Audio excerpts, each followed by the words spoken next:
Something else I've noticed that comes up a lot on Zoom sessions is this frustration that survivors have towards themselves that their cognitive dissonance is not immediately gone. And before I even get into what I'm talking about, in case anyone is new to this community or new to learning about this and you're like, what the fuck is cognitive dissonance? It is that up uncomfortable feeling that we have within ourselves when we're trying to hold two conflicting beliefs at the same time, or hold two conflicting values at the same time that can't possibly be true together. Or when we have a belief system or we have a value, and then our behaviors and our actions and our choices are not aligned with those beliefs or those values. It can show up so many different ways while you're in a relationship with a narcissist, right? So, an example of holding two conflicting beliefs at the same time and the uneasiness that comes from it could be the two different versions of the narcissist, right? The version from the beginning who treats you amazingly, the attentive, affectionate, caring, sweet soulmate version, versus the unmasked version, the abusive version, the cruel, vile person that you've seen, right? And so it becomes very confusing and very uncomfortable to try to hold both of those beliefs at the same time, because how can they be this amazing person who treats me so well and at the same time an abuser? Or holding two conflicting beliefs about how the narcissist feels about you in the relationship. On one hand, it seems like they deeply, genuinely love you and care about you. And on the other hand, why the does it seem like they hate me and can't stand me and despise me? Those things don't make sense together, and you're left with this uncomfortable, uneasy feeling because, how can both of those things be true? Or let's say a couple of your core values are honesty and integrity. And a boundary that goes along with that for you is that in a relationship, if someone lies, you will no longer be in that relationship. Or if someone cheats on you or does something behind your back, you will no longer be in that relationship. Those are your core values and your boundaries that you have for yourself. And then in this narcissistic relationship, as it progresses, this person has been lying to you, and you find out that they've been lying to you, and you find out maybe that they've cheated on you. And so that doesn't align with your values. That doesn't align with your boundaries, and yet you're still in the relationship. So you have this uneasiness within yourself because you feel like you're betraying yourself. You're going against yourself. It doesn't make sense together. So to ease that discomfort that we feel from trying to hold two things together that can't possibly be true together, we do a number of things in these relationships. One thing we end up doing to restore that balance and consistency within ourselves is we end up clinging to information that aligns with the belief that we want to be true. And we start editing out the other information so that we can only have one of these beliefs and we can reduce that discomfort. So for example, the thing I talked about with the two different versions of the narcissist, right? The very sweet, charming, amazing version that loves you, and then the one that, gives you the silent treatment, neglects you, devalues you. You end up clinging to the information that aligns with the good version of them being true, and you end up editing out the information that aligns with they're an abuser. Or the whole they love you but they hate you, those two conflicting beliefs.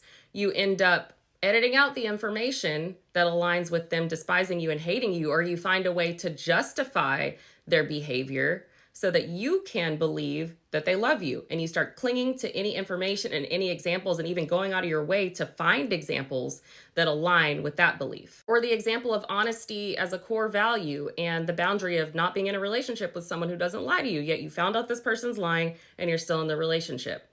So you have that cognitive dissonance, and instead of changing your behavior to match those values and those boundaries, instead of changing your behavior and leaving the relationship because you want to stay in this relationship because you're so conflicted about which version is real and do they love me or do they hate me, because you want to stay in that relationship, you end up either neglecting that core value or pretending it's not there, or you end up minimizing the situation to where it doesn't quite go against the core value or to where it doesn't quite violate your boundaries. So if they lied to you, you might start telling yourself, well, was it really a lie though? I mean, they didn't tell me that part, but maybe it's not actually considered a lie, or maybe they didn't really mean to lie to me. So when I'm talking about this frustration that survivors sometimes have towards themselves, it can come from a place of, all right, this time I finally changed the correct thing. This time I wasn't letting go of my values or, letting go of my boundaries to continue believing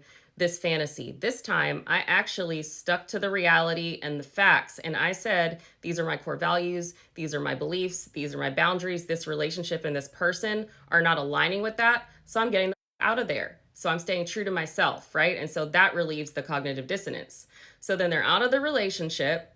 And then, wait a minute, why the do I still have cognitive dissonance then? And I know y'all don't want to hear this, but a lot of times cognitive dissonance can get a lot worse when you get out of the relationship before it starts getting better. A lot of times people get out of the relationship and then a little time passes and you can start questioning everything and start going right back into the same cognitive dissonance that you had when you were in the relationship, because now you have things like euphoric recall popping up where your memory seems to only be focusing on the good times or the good qualities about this person and editing out the information again, like you were doing before, that doesn't align with the bad version of them. So now you start questioning things. Wait a minute, what if the good version of them was real? But no, they were doing that. So how could it be? And you go back into this huge mind. And on top of that, when you're out of the relationship, you can start getting this extra layer of cognitive dissonance added on to where, you're in this mindset like, okay, I've been researching narcissistic abuse. I understand it. I understand what happened to me. And at the same time, I'm still confused about which side of them was real. So you have the original cognitive dissonance of trying to figure out which side of them was real. And then you have this extra layer of cognitive dissonance where you're like, how the I not know which side is real? It doesn't make sense for me to not know because I have all the information now. Or this new cognitive dissonance that starts coming up where for sure this person is a narcissist now. You've reached this level of awareness, you know who they are, you see through them, and the other part of you, even knowing that, wants to contact them or is considering getting back into a relationship with them. Those things don't make sense together. It's very uncomfortable to think like that. You start finding out new information about what's going on with them. Maybe you see on social media or someone sends you a picture. If they're doing that, tell them to stop, but someone sends you a picture of them on social media and they're in a new happy relationship now. So then you're like, oh my gosh, they do look really happy. So they are a good person. Maybe they're not a narcissist. No, but all that happened to me. It has to be true. And so you see how many layers can get added. You see how many different directions and how many conflicting beliefs are still happening. So my thoughts, and I guess my response to this idea that the cognitive dissonance should be gone because you're out of the relationship is, why the would it be gone? You have got to stop putting that pressure on yourself to instantly have all your thoughts and feelings aligned and everything to be integrated and everything to make perfect sense just because you're not in their presence anymore. You have the space now to start breaking that cognitive dissonance, but it is a process. If you're doing this to yourself, if you're getting frustrated with yourself and judging yourself and getting upset at yourself because you still have cognitive dissonance, because you're still conflicted, because you're still confused and feel crazy, I want to remind you that you were literally in a relationship that was designed to put you into a constant state of cognitive dissonance, and that's not going to disappear overnight. Slow down, take a breath, and remind yourself that you've been through some crazy shit. You were living in a mind fuck. You've now removed yourself from living in that mind fuck. And now you're working on unfucking your mind. It's a process and you're going to make it there, I promise.